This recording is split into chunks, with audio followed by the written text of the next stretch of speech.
Maka beruntunglah kita duduk di salah satu rumah Allah, mendengar firman Allah, mendengar sabda Rasul sallallahu alaihi wasallam, menunjukkan akan agungnya nikmat tersebut, sampai-sampai Allah turunkan malaikat.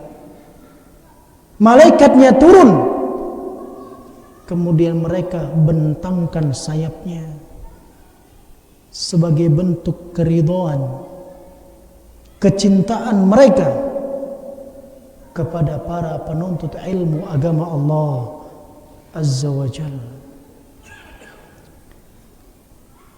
Tidak ada keindahan yang lebih indah di muka bumi ini dibandingkan orang yang bersimpuh di majelis ilmu.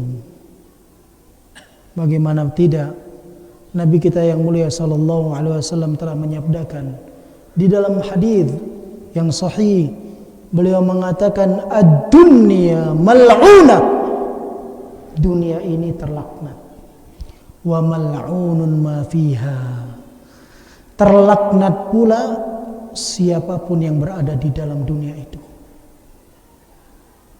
kecuali zikrullah, orang yang mau berzikir kepada Allah Azza wa Jalla, wa man wala, dan orang yang mau melakukan ketaatan kepada Allah Subhanahu wa taala, wa alim wal muta'allim, orang yang berilmu dan orang yang belajar ilmu agama Allah Azza wa Jalla.